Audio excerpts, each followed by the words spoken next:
everyone! Welcome to the Empath Arc. It's another love reading, timeless in general. Take what resonates lang po. Maybe some part of the reading makaresonate kayo. Some part of it hindi. Totally makaresonate na parang kwento ninyo ito. Hindi naman kaya.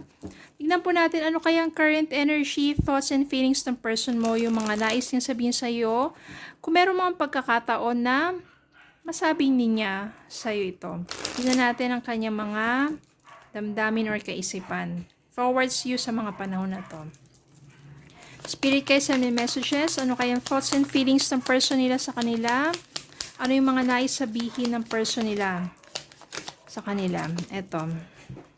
We have here, I know that I crossed the line with you. It's time for me to heal now. I'm so attracted to you. Attracted pa rin naman ang person mo sa'yo. Oh. Pero nagkasakitan kayo. So, it's time for me to heal now. At alam naman niya na na-cross niya ang line with you. Alam naman niya na may nagawa siya sa'yo. Ano nga ba yun? At ano nga ba nangyari sa inyong connection? Tingnan po natin ngayon. Ano ba nangyari sa kanilang connection? At ano pa ba yung thoughts and feelings ng person nila towards them sa mga panahon na to?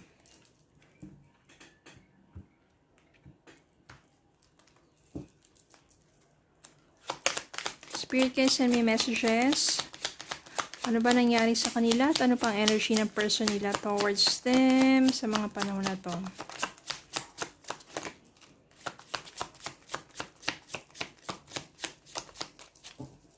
More messages sa Spirit Guide.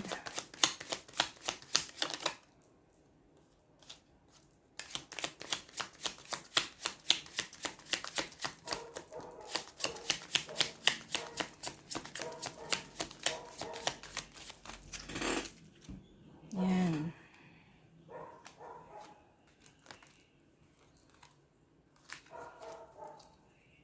Eight of Wands. Eight of Cups.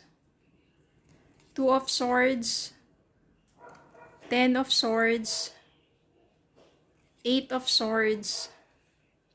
9 of Cups. And Queen of Cups. Mahal mo pa rin tong taong to. Meron ka pa rin feelings sa pagmamahal sa taong ito. And somehow, you're still wishing na bumalik siya, magkaayos kayong dalawa, magkaroon ng panibagong simula, and it will be a wish fulfillment. So, ito nga, magkakaroon kayo ng communication. Maybe your person will reach out to you.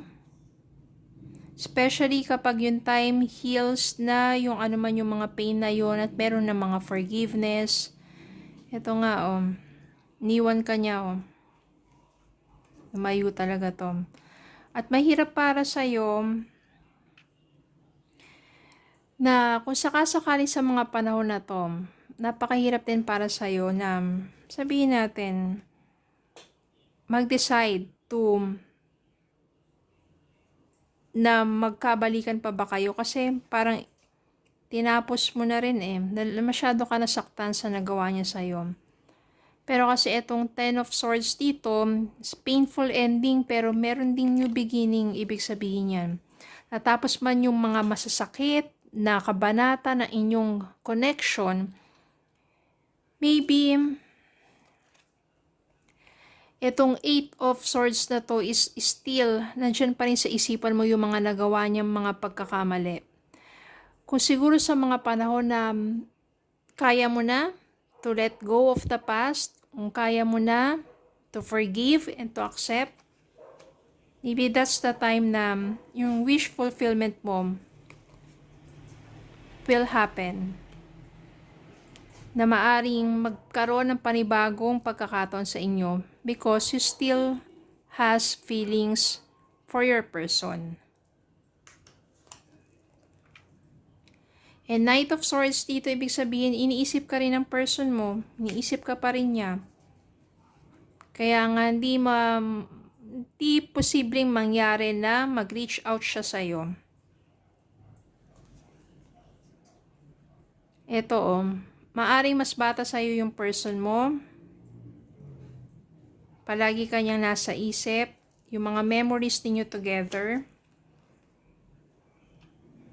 At maybe this time, sa pagkakataon na mag-reach out siya sa'yo, ito yung ipapangako niya. Na mag-i-invest na siya ng time sa'yo. Yung feelings na na-invest mo, susuklian na niya yon at mag-i-invest na siya ng quality time with you. Maybe kasi sa mga panahon na yon na nagkaiwalay kayo ay na-taken for granted ka. Kaya nasaktan ka ng husto. Tapos dumating yung time na pwedeng ikaw na rin yung nang iwan sa kanya kasi parang hindi mo maramdaman na nandun siya, yung presensya niya Kaya masakit man, iniwan mo siya. Pero nandiyan pa rin dahil meron ka pa rin pagmamahal sa kanya, naghahangad ka pa rin na magkaroon ng panibagong simula, ng second chance na maging kayo pa rin. At may mga possibilities dito because your person still thinking of you. And one day, he may reach out to you. Nahihirapan ka lang na parang, oo, mahal mo siya, pero bibigyan pa ba ng panibagong chance ang inyong connection? Nahihirapan ka because you are still holding yung pain na yon. Kung kagano mo katagal na pinangahawakan yung pain, yung hatred sa puso mo, doon mas lalong sabihin natin, hindi ka mag-heal at hindi ka makaka-move forward. Pero siguro, paglipas ng panahon at natutunan mo nang magpatawad and to forget the past, bumalik man siya sa'yo or hindi, you will be more happy. At maybe yun na rin yung time. Kapag nag-heal na siya, nag-heal ka na rin, meron ng forgiveness and acceptance, maybe doon na magkaroon ng panibagong chance.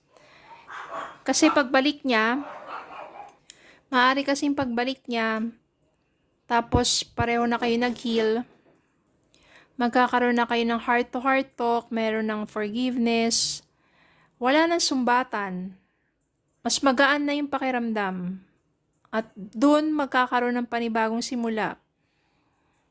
Pwedeng mabuo ulit yung friendship, tapos magkakaroon ng reconnection ang inyong romantic relationship. Diba? Di naman natin masasabi, especially kung mahal mo pa rin tong taong to. At mahal ka pa rin niya. At nagsisina siya sa mga pagkukulang niya sa'yo. At handa naman siya to reach out to you. Because this person still thinks of you. This person is still thinking of you. Again, only time will heal. And maybe kung right time na to move forward and there's healing, forgiveness, and acceptance, maybe that's also the right time for a new start.